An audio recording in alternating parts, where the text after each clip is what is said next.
Aujourd'hui, nous allons analyser le tableau La Chambre bleue de Suzanne Valadon.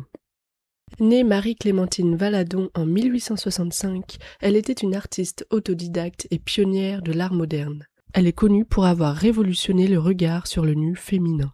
Dans les années 1880, elle commence à poser pour Toulouse-Lautrec, Renoir et d'autres artistes de Montmartre.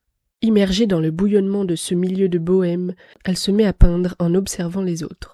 L'autodidacte tape dans l'œil d'Edgar Degas qui l'encourage. De sa liaison avec Miquel Utrillo, un aristocrate espagnol, naît Maurice qui deviendra peintre. En 1911, elle s'éprend d'André Hutter, un ami de son fils. C'est en 1923 qu'elle peint La Chambre bleue, faisant éclater la couleur en camaïeu. Et pas question pour l'artiste d'idéaliser son modèle.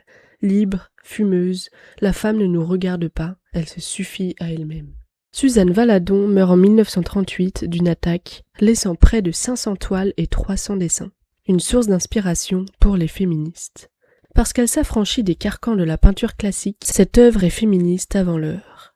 En 1909, la peintre est la première femme à représenter le corps d'un homme nu, avec son tableau Été, aussi appelé Adam et Ève.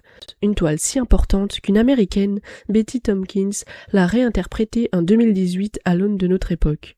Le modèle de Suzanne Valadon a le corps couvert d'excuses invoquées dans le cadre d'affaires de harcèlement sexuel. Quant à Agnès Thurnauer, autre figure contemporaine, elle retapisse La Chambre bleue de mots évoquant l'intimité dans son tableau Virginia Valadon en 2014. Une toile remarquable. Cette peinture s'inscrit au cœur d'une tradition qui remonte à la Renaissance avec la Vénus d'Urbino de Titien. La composition, une femme nue allongée sous une tenture, sera reprise par de nombreux artistes masculins.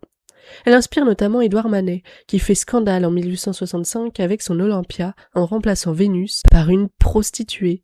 Chez Suzanne Valadon, la femme n'offre pas son corps, elle ne cherche pas à nous séduire. Elle est, c'est tout. Quelques secrets de fabrication. La Chambre bleue, une toile monumentale, elle fait 90 sur 116 cm, témoigne du style de Suzanne Valadon, qui joue de grands aplats de couleurs et cloisonne les contours des corps par des cernes noires teintées de bleu. L'artiste a soigné son trait, dur et souple, lequel fascinait le peintre Edgar Degas, collectionneur de ses dessins. De Paul Cézanne à Pierre Puvis de Chavannes, les influences traversant l'art de Suzanne Valadon sont nombreuses. Dans ce tableau-ci, le motif végétal envahissant l'espace et la couleur font écho à Henri Matisse, que la peintre de 4 ans son aîné a côtoyé. Un détail à ne pas rater. Alangui, cigarette au bec, affichant des formes très généreuses, c'est la femme moderne des années 20, celle qui se moque des conventions. En posant 2 livres au pied de son modèle, l'artiste détourne un détail bien connu de la peinture classique. Elle ose un clin d'œil à Titien, maître de la Renaissance d'italienne, qui, au bout du lit de sa Vénus d'Urbino, avait placé un chien symbole de fidélité.